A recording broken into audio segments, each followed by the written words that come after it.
Hi there, hello again. So you don't hear from me for ages, and then I'm back with two lives within half an hour of each other.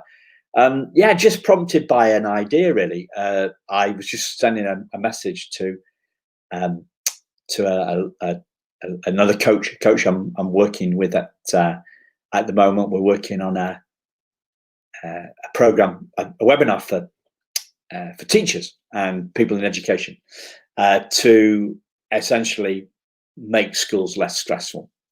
And I was looking at the questionnaire that I'm going to be sharing very shortly, and I couldn't help but, although I looked at it on Friday, I couldn't help but spot some errors in the formatting of the text on this questionnaire. And I before I did that kids happiness stuff, I was in educational publishing since 1989. So I've probably proofread or edited, I don't know, 3, 4, 5, 6 million words over that time. And because of that, I'm always looking for what's wrong in a document. Always. I just can't, it's like a really ingrained habit. Um, Clearly it's an ingrained habit, but it's not something that I was born with. We're not born looking for what's wrong, are we? Um, but most of us pick up on that as we go through life. So if you're in publishing like me, you're looking for what's wrong. You're looking for the errors. If you're in if you're in accountancy, if you're in auditing, you're looking for what's wrong. So instead of what's wrong in the letters, you're looking for what's wrong in the numbers.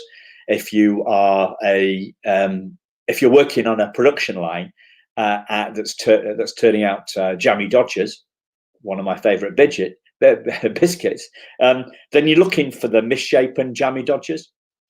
I worked on a production line in a coffee factory in Berlin in 1989, and the machine actually sensed when the vacuum packing of the coffee packs wasn't working, wasn't 100% sealed, and it kicked them out. So we're all we're looking for what's wrong. So parents are looking for what's wrong. We're on this. We've got this missile in our head, like a mistake, heat-seeking missile. So if you watch a film, the guys in the planes, they've got heat-seeking missiles, and that heat-seeking missile, once they've locked on to the heat that's coming out of the plane in front of them, then that missile's gonna go and gonna blow that plane up, and they're locked on.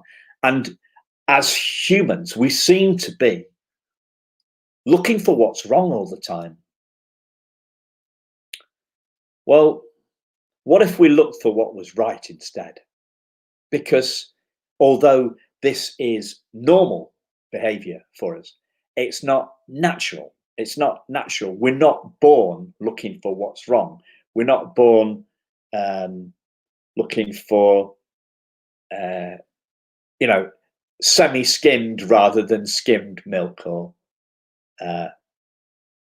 natural milk, or we're not looking for what's wrong with our the idea example I often give it. A baby doesn't turn around and look at its bum in a nappy and say, does my bum look big in this? We're not born doing that. So we must have learned to do that somehow. And if it's something that we've learned to do, then we can unlearn it, can't we? If we want to. And once we see that what we're doing isn't helpful. So, I was thinking about this from my own life, and how I would, 7 years ago when I started doing this, the kids happiness stuff, I would go into a school, and I would be thinking on the way, I have a fantastic session and the kids all enjoyed it and having great fun, learning about how their mind works, where the feelings come from. And the clue is that it doesn't come from the weather. We're brought up to believe that today's weather is miserable. So would we choose that?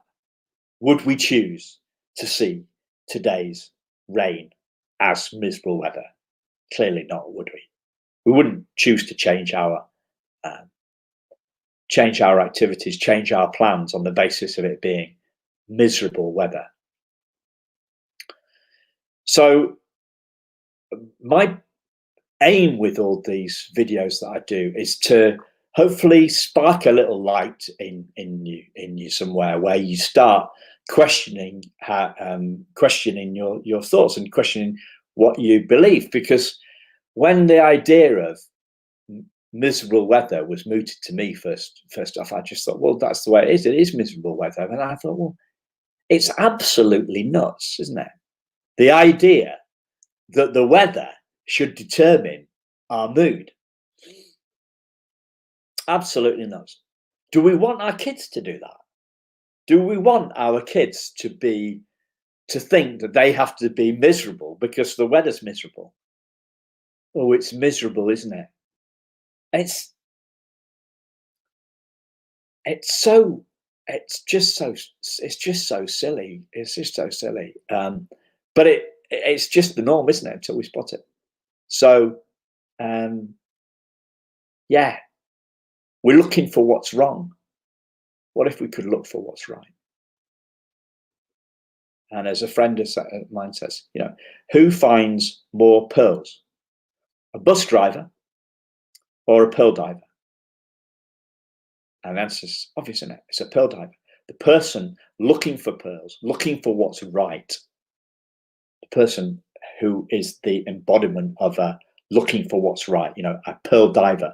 They're not just diving for pearls. That's what they do. They've got an embodied understanding that if they look for what's right, they'll find more of that.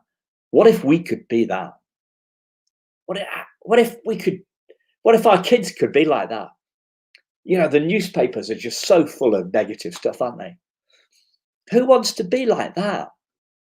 I don't want to be like that. I don't want kids to be like that. Do you want your kids to be like that? Do you want to be, what Harry Potter calls Dementors? No, clearly not. So what are we going to do about it? Well, I guess we have to model the behavior that we want, don't we? Kids are going to do what we do, not what we say. So let's do some good stuff. Let's dive for some pearls. Let's catch somebody doing something right. Catch somebody doing something right instead of doing something wrong. That's it for now. I'll see you again soon. Bye-bye.